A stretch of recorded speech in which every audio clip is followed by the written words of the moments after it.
छत्तीसगढ़ में डीएड और डीएलएड की परीक्षा देने वाले अभ्यर्थियों की नौकरी देने के सवाल पर साय सरकार उलझन में बनी हुई है।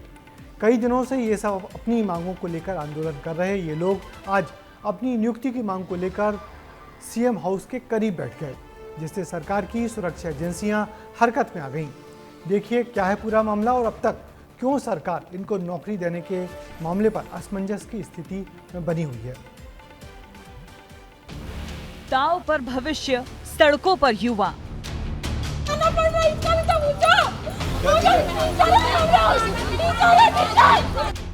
70,000 शिक्षकों की दरकार।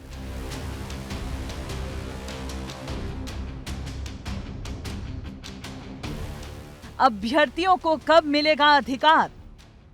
छत्तीसगढ़ में डीएड और डीएलएड अभ्यर्थी अपनी मांगों को लेकर पिछले कई दिनों से आंदोलन पर हैं। इस बीच आज सीएम हाउस के पास अभ्यर्थियों ने बैठकर सरकार से गुहार लगाई। डीएड अभ्यर्थी कभी लंबे समय से प्रदर्शन कर रहे थे। आज वो मुख्यमंत्री विष्णुदेव साय को ज्ञापन सौंपने के लिए मुख्यमंत्री निवास के पास पहुंचे। तस्वीर देख सकते हैं आप कि बड़ी संख्या पे यहाँ पे तमाम अभ्यर्थी पहुंचे हुए हैं और अपनी मांगे कर रहे हैं कि सहायक शिक्षक पद पर इनको भर्ती दी जाए। तो तस्वीरें देखिए और एक साफ तौर पर टी शर्ट पहने हुए हैं तमाम लोग और टी शर्ट पे नियुक्ति देने की बात जो है वो कह रहे हैं।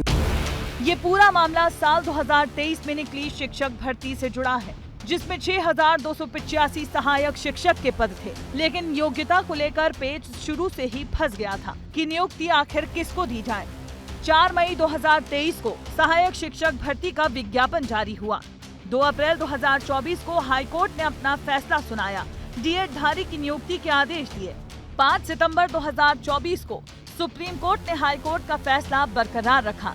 आदेश के बाद भी इन्हें नियुक्ति नहीं दी गई। छत्तीसगढ़ हाईकोर्ट के आदेश को 6 महीने और सुप्रीम कोर्ट के आदेश को 1 महीना बीत जाने के बाद भी जब नियुक्ति नहीं हुई तो अभ्यर्थियों ने नाराजगी जतानी शुरू कर दी, जिससे परेशान होकर अभ्यर्थियों ने धरना दिया और सीएम हाउस के पास पहुंचकर प्रदर्शन किया। ये तो सरकार ही जाने कि सुप्रीम कोर्ट और हाई कोर्ट के ऑर्डर के आने के बाद अब यहाँ इनका पेच कहाँ फंस जा रहा है। हम लोगों ने भी हमेशा ही संवैधानिक तरीका में रह के न्याय रैली निकाली है, कहीं से कभी हमारी कोई शिकायत नहीं रही है। सर ये सरकार के पास में ही अटका हुआ है। Sir supreme court high court ने भी बोला है कि आप हाई कोर्ट से जब हम केस जीते थे, जब 2 अप्रैल को वहाँ से फैसला आया था तो बोला था कि 6 सप्ताह के अंदर में आप डीएड को नियुक्ति दीजिए। नहीं बचा है सर, जब कहने के लिए शब्द नहीं होता ना तब आंखों से दिल से आंसू छलकती है। हम लोग यहाँ पिछले 1 महीने से सर तूता धरना मैदान में बैठ के धरना दे रहे हैं, ना तो कोई पूछने वाला है ना तो कोई देखने वाला है।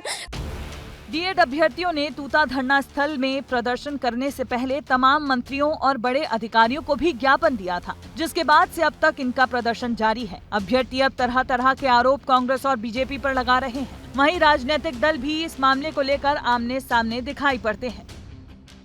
उनको डीएड वाले पदों पर जो भर्ती पिछली सरकार में हो गया था, उसको लेकर माननीय सुप्रीम कोर्ट ने उसमें स्टे लगाया है और निश्चित रूप से जब उनकी जो समस्याएं हैं, जो मांग हैं, उसको लेकर वो माननीय मुख्यमंत्री जी को या अन्य उचित स्थानों पर कर सकते हैं। उनका ये मौलिक अधिकार है। नियुक्ति पत्र सरकार दे नहीं पा रही है। ये युवा बेरोजगार अच्छे से इसको समझ रहे हैं और लगातार धरना प्रदर्शन, विधानसभा घेराव, चक्का जाम, मंत्रियों के बंगले घेर रहे हैं।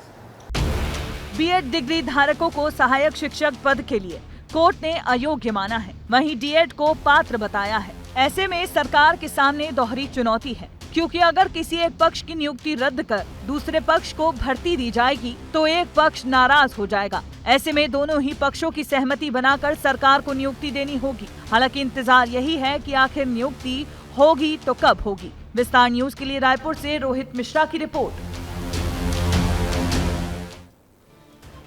छत्तीसगढ़ में डीएड और डीएलएड अभ्यर्थी अपनी नौकरी के लिए लगातार प्रदर्शन कर रहे हैं और सरकार से नियुक्तियों की मांग किए जा रहे हैं, लेकिन कोर्ट का आदेश सरकार के सामने बड़ी चुनौती बनी हुई है और ऐसे में अभ्यर्थियों और सरकार के बीच विरोध बढ़ता जा रहा है और देखना होगा कि अभ्यर्थियों का नौकरी का सपना आखिर कब जाकर पूरा होता है।